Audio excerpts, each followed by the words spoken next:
Hey friends, Elisabeth here from Plant-Based Bride, back again with another video, and today I'm really excited to go through my top 10 reads of 2020, my 10 favorite books of the year from number 10 all the way to number 1, and share some of my favorites with you. I wanted to do a video like this back during Plantmas, but I realized that since I hadn't finished reading all the books for the year, it wouldn't be fair.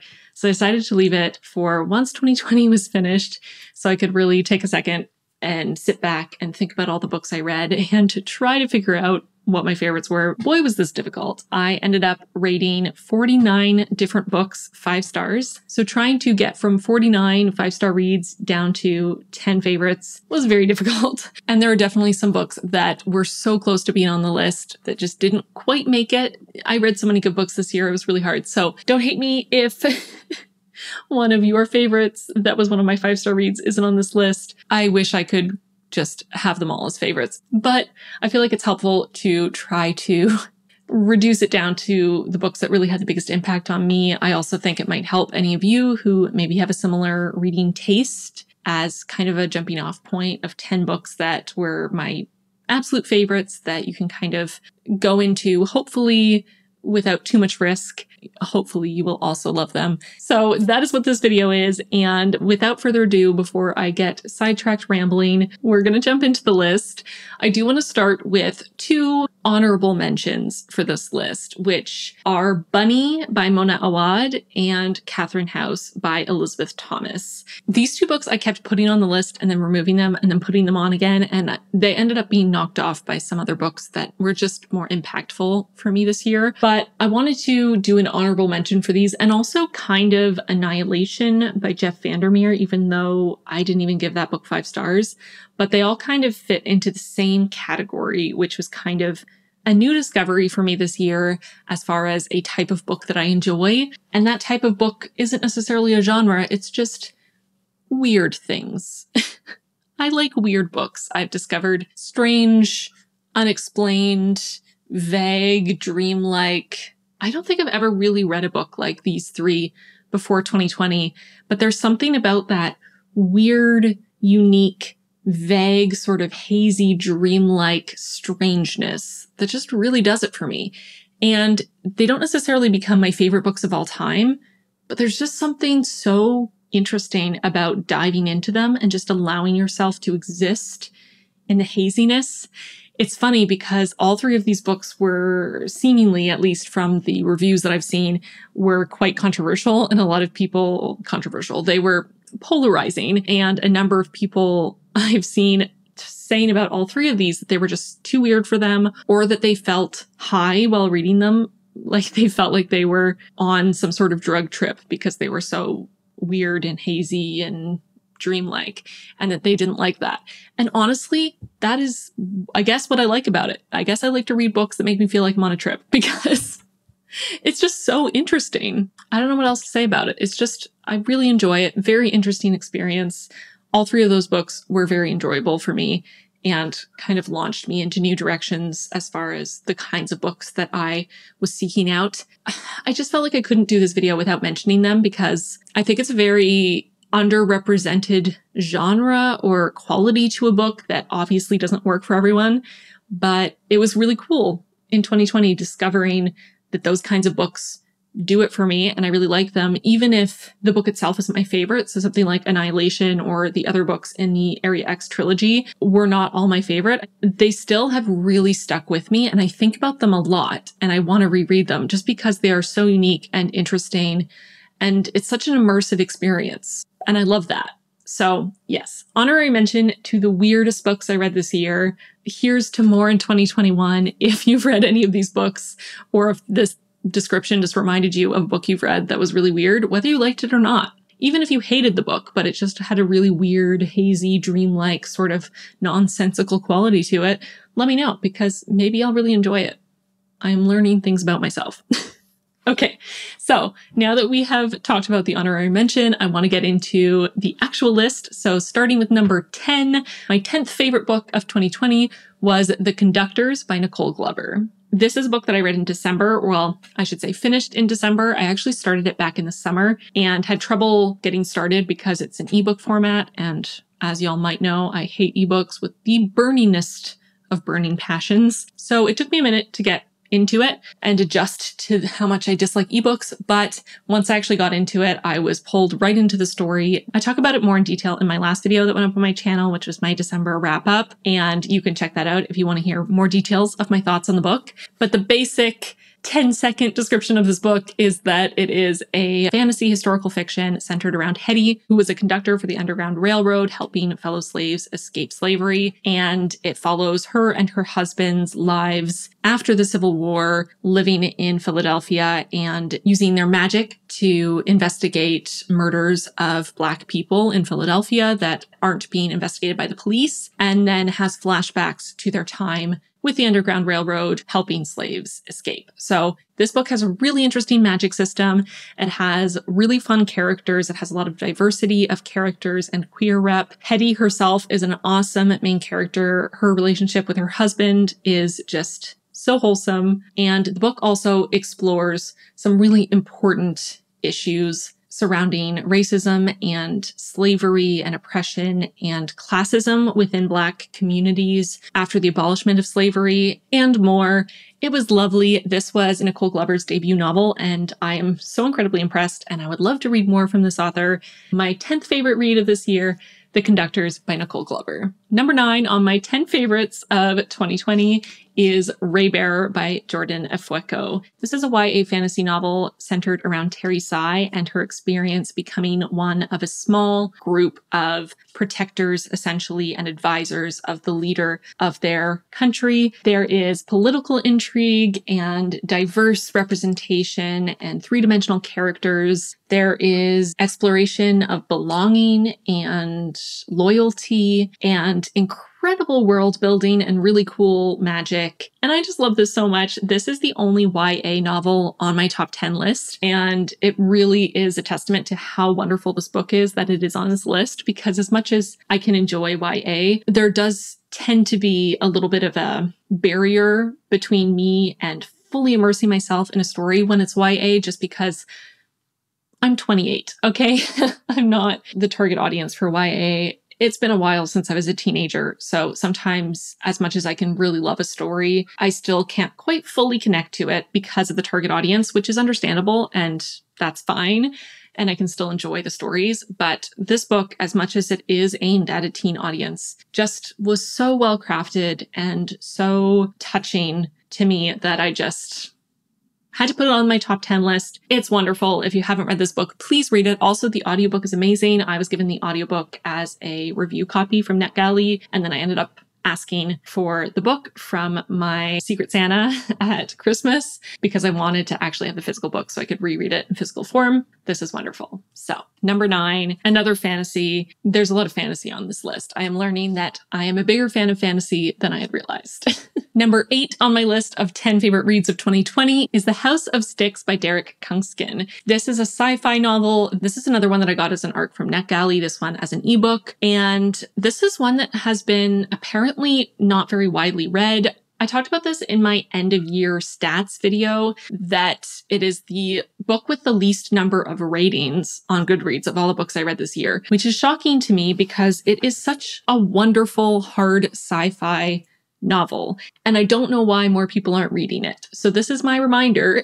If you haven't seen one of the other 15 times that I've told you to read this book, if you like sci-fi, read The House of Styx, please. It's so good. So this is a hard sci-fi novel focusing on the colonists of Venus who have left Earth to live in the atmosphere above Venus. Venus itself, the planet, is very inhospitable to human life, but so is its atmosphere, with acid rain and intense storms, a huge amount of pressure and heat, and they've managed to adapt and create ways to survive within the atmosphere. And it focuses on a specific family who has faced tragedy and loss and has been sort of pushed out of the general community of colonists and have sunk down to a lower level of atmosphere with even more harsh living conditions missions to kind of survive on their own, and the story of the incredible discovery that they make on one of their missions to observe the surface of Venus. This is a science-heavy book, but it also has a lot of heart and a lot of character development. It explores a lot of dark and difficult subjects, so I would definitely recommend checking out trigger warnings before picking this one up. It is also long, but I thought it was incredible. If you're a sci-fi fan, you need to pick this one up. Number 7 on my list is Ring Shout by P. Djèlí Clark. This is a horror novella that imagines a world where the KKK was infiltrated by actual monsters from another dimension who are taking advantage of the rampant hate and fear and distrust of the KKK and channeling it for their own nefarious ends. It has some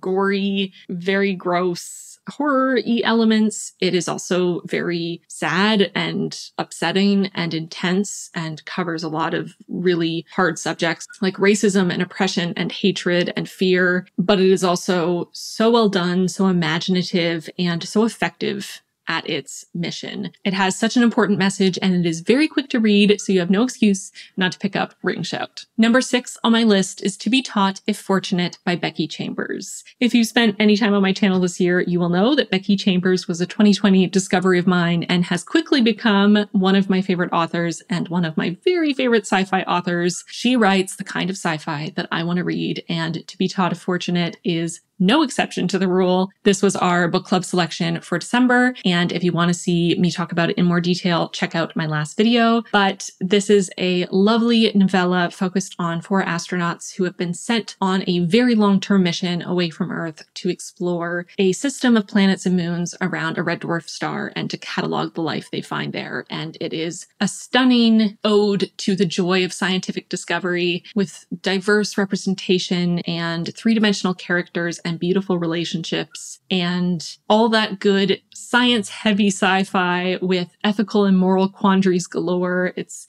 this Star Trek lover's dream. Such a lovely novella. And if you love sci-fi, you definitely need to add this to your TBR. Number 5 is An Unkindness of Ghosts by Rivers Solomon. This is also a hard sci-fi novel. This is a very intense novel with a lot of difficult subject matter to wade through, so definitely check out content and trigger warnings. Our protagonist is non-binary and a person of color, as is the author. This book has such a wide array of representation when it comes to gender identity and sexuality. It is own voices. This novel is an experience. It is incredibly immersive. There is very complex and detailed world building, and this is not a utopic future. So if you're looking for utopic sci-fi, this is not going to be a book to pick up. This is dystopia all the way. This is full of dysfunction and classism and racism and abuse and mistreatment. It is very intense. Please check out trigger warnings before picking up this book. This book doesn't necessarily have a happy ending either, but it is still somehow hopeful. And that's kind of my feeling about this book in its entirety. It has so much pain and inequity and struggle contained within its pages, but our protagonist still has this inherent strength of character and will to carry on, and it left me feeling hopeful despite all of the darkness on its pages. I think this book explores so many important issues. I think it has such a wide array of really valuable representation, and it's just such well done sci-fi. It is beautifully written. It is such a stunning, imaginative world despite its grittiness and its darkness. I can't, my brain is short-circuiting. I don't know how to tell you how much I love this book. It is incredible. Definitely one of my favorite reads of this year. Number 4 is The Importance of Being Earnest by Oscar Wilde. This is technically a play, not a book, but this was our selection for earlier on this year for the book club. I don't remember the exact month, maybe August. And the reason I nominated this book is because I love the film adaptation from the 2000s. It is A+. Just wonderful. And I had somehow gone my whole life without reading the play. And I'm so glad that I remedied that this year.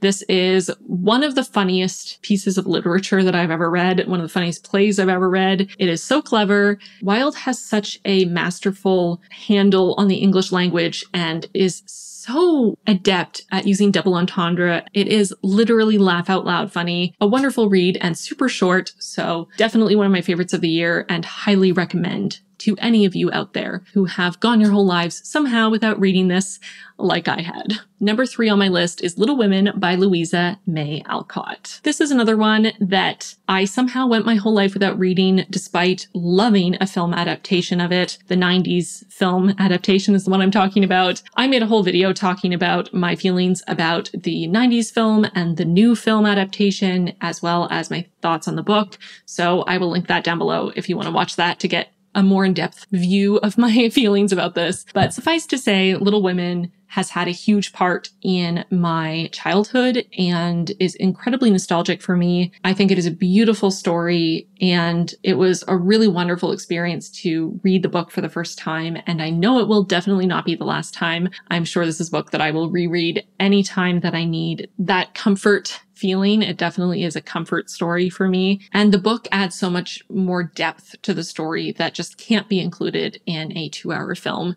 So it was a wonderful experience to read, and I love it so much. And if you haven't read Little Women, what are you doing? Get on that. Number 2 on my list is The Long Way to a Small Angry Planet by Becky Chambers. Yes, there are 2 Becky Chambers books on this list. Actually, I kind of cheated, because this number 2 spot belongs to both The Long Way to a Small Angry Planet and also the second book in the Wayfarer series, which is A Closed and Common Orbit. I know that's cheating, but I don't care. It's my list. I make the rules.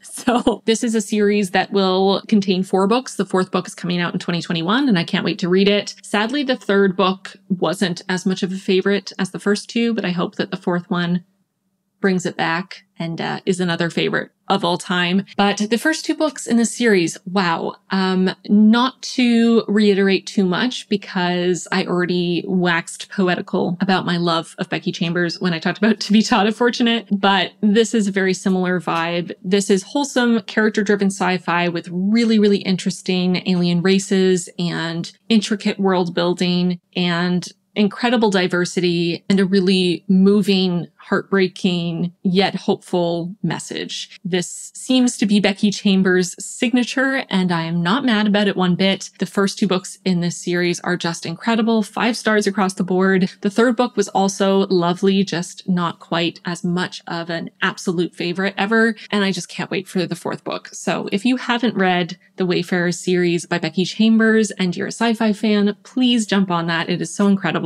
I will say that this series is not a traditional linear series that follows one cast of characters chronologically over the books. Each book kind of focuses on a different part of the world, and I really like that. I know that bothers some people, so just keep that in mind. I wanted to let you know if you didn't know that. Absolutely one of my favorite finds of this year was this series, and I am so, so happy about it. And now, what you've all been waiting for, number 1, my favorite book that I read in 2020, I wonder if you've guessed it, is The 5th Season by N.K. Jemisin. This is a masterpiece. And that's it. This is another one where I'm kind of cheating because I'm also sneakily including a second book in this series, The Obelisk Gate, in here. I haven't read the 3rd book yet, but I'm going to very soon, don't you worry. So I can't talk about that one, but both of these, so freaking good. I know it's cheating, but it doesn't matter because I make the rules. So, wow, The 5th Season. I will link down below the video where I rave about it, because that is definitely more in depth, and my Goodreads review is even more in depth. But this is, as the New York Times said, intricate and extraordinary. It really is some of the most incredible world building I've ever read. Really interesting magic systems and political systems. I do not know how N.K. Jemisin created such a complete fantasy world with so many different groups of people and different aspects coming together. It's so complex. And I know that's something that some people sort of hold against it, or something that they don't love about it, is that they find it a little too complex or a little hard to follow. It definitely takes a little bit of effort to stay on the same page as N.K. Jemisin. I am convinced that N.K. Jemisin is a genius, and that is why. But if you are able and willing to commit to learning how this world works and diving in headfirst, it is just such a heartbreaking yet incredibly beautiful experience. The characters are amazing. I felt so many feelings. I cried so many times. This also, please look at trigger warnings and content warnings. There's some really intense stuff in here that is very upsetting, very, very upsetting, especially when it comes to the treatment of children. So just please keep that in mind. But it's just the best book I read this year. It's the best series that I started this year. I'm honestly really shocked that I have so much fantasy on this list, but it's just a testament to how wonderful the fantasy that I read this year was, that I had to put so many of them on this list. And there's so many other fantasy that I read that aren't even on this list that were also incredible. Fantasy has come a long way since I was a teenager. Let's say that. I'm just so impressed by this. I cannot wait to read the third book. She is another new favorite author, and I am so grateful to have started reading her work. Just wow. Such an incredible book. Such a great series. I'm in love with it. And that brings us to the end of this video. Those are my 10 favorite books of the year with some slight amount of cheating involved. I hope you enjoyed this list. I hope that this gave you some recommendations to add to your TBR. If any of these books you have not read yet, and we generally share taste, then definitely check these out. Each one of these books had a huge impact on me this year. These are the books that had me sobbing and laughing and raving on the phone to my family and friends, telling them they have to read these right now, and trying to have in-depth conversations with my husband about them, even though he hadn't read them. So yes, these are the books that just blew me away this year, and I wanted to share them with you. So I hope you enjoyed this video. If you did, give it a like. Make sure to subscribe if you haven't already. I will keep making bookish content this year because it has just been such a joy getting back into reading. I needed it, and this year was just the perfect time to do it. So thank you for watching this video. I hope you liked it, and I'll see you really soon in my next one. Bye, friends. Before I go, I want to thank my patrons for their support. Here are their names. They're awesome. If you want to join the squad, feel free. There's a link in the card and in the description box down below.